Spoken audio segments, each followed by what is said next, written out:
Imagine standing alone on a vast African savanna 200,000 years ago.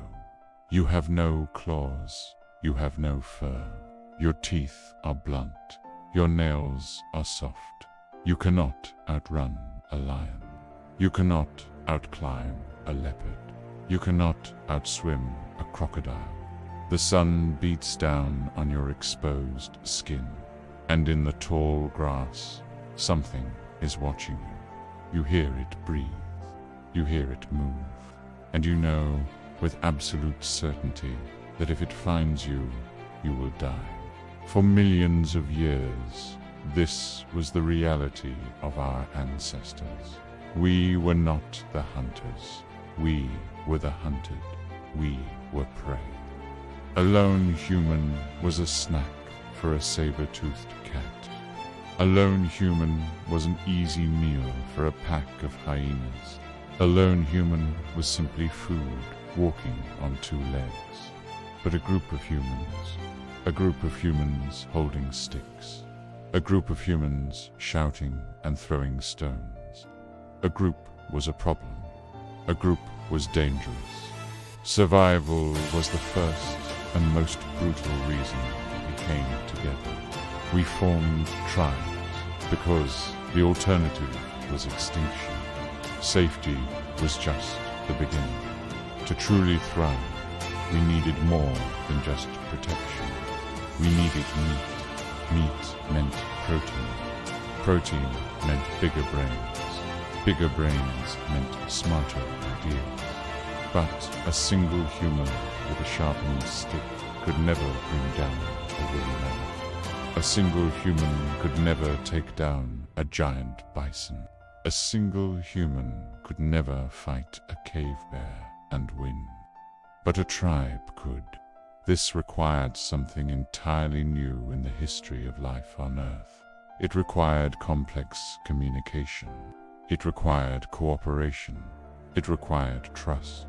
Some members of the tribe became trackers, reading the broken twigs and the footprints in the mud, understanding the language of the earth. Those became drivers, spreading out in a wide arc, waving torches and making noise, flanking the beast and steering it exactly where they wanted it to go. The bravest became the hunters, the ones who would step forward at the critical moment and strike at the vulnerable points. Through teamwork, through coordination, through absolute trust in one another, the impossible prey became a feast for the entire tribe. The mammoth fell. The tribe ate, and they celebrated together. But a tribe was never just a hunting party. It was the first economy. It was the first system of trade and value. Think about it carefully. If every single person in the tribe spent all day, every day hunting, everyone would starve. Because someone needs to watch the children. Someone needs to tend the farm. Someone needs to mend the clothes.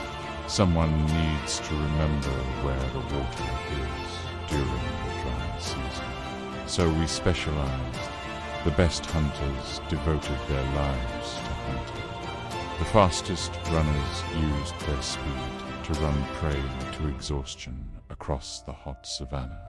The keen-eyed gatherers developed encyclopedic knowledge of every plant, every root, every tuber, every source of hidden honey. The skilled makers, the first craftsmen, sat by the fire and chipped away at stones for hours, creating hand axes so sharp they could slice through hide and bone. Then came the sharing. This was the revolutionary part. You share your meat with me. I share my berries with you. You share your axe with me. I share my knowledge of where the water springs are hidden. Everyone contributes what they do best. Everyone receives what they cannot do themselves. This web of giving and receiving created bonds stronger than fear. It created debts of gratitude. It created friendships. It created love. It made the tribe absolutely essential to each individual. To be cast out from the tribe was not just lonely. It was not just sad. It was a death sentence. Outside the tribe, there was no food. Outside the tribe, there was no protection. Outside the tribe, there was no future. The tribe became the whole world. So we had safety. We had food. We had work that mattered. But to hold a tribe together across generations, across decades, you need one more thing. You need a story. You need a shared belief that explains why you are here and where you are from and what happens after you die. Was it the Great Spirit in the sky who created the mountains and the rivers? Was it the ancient ancestor who first discovered fire and taught the people to cook? Was it the legendary hunter who once fought a demon and saved the entire clan from destruction? Or was it simply the spirit of the animal they hunted, the great bear or the mighty eagle who watched over them and demanded respect? These stories were not entertainment. They were not just campfire tales to pass the time. These stories were the glue. They were the invisible structure that held everything together. When everyone in the circle believes in the same spirit, something powerful happens. When everyone fears the same monster that lurks beyond the firelight, they huddle closer together. When everyone celebrates the same hero, they share the same pride. You are no longer just a collection of individuals who happen to live near each other. You are no longer just a random group of apes sharing a watering hole. You are a tribe. You are a we. You are a single organism with a shared soul. And we, as a united we, can accomplish anything. We can cross oceans. We can climb mountains. We can survive ice ages. We can conquer the world. Today, everything looks different. We don't hunt mammoths anymore. We order food on our phones and it arrives at our door in 30 minutes. We don't sleep in caves.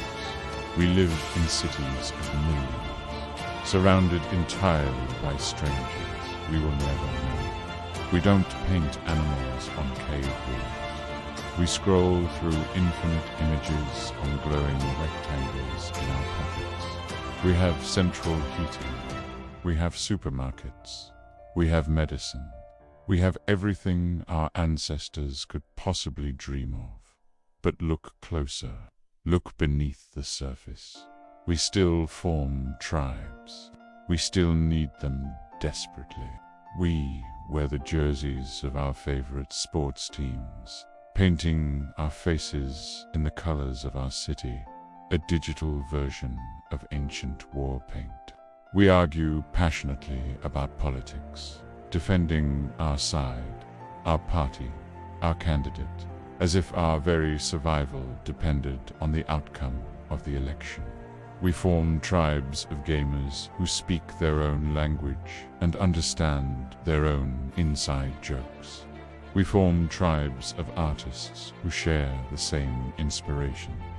We form tribes of online communities where people on opposite sides of the planet become closer than next-door neighbors. The weapons have changed. The tools have changed. The landscape has changed beyond recognition, but the reason remains exactly the same as it was 200,000 years ago on that African savanna.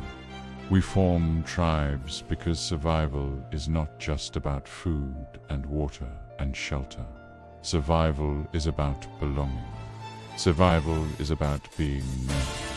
Survival is about being part of something larger than our lonely, frightened, individual selves. It is the oldest human story. It is the story of how we stopped being prey and became the most powerful force on this planet. And we are still writing that story together right now, in this very moment. Why do you belong?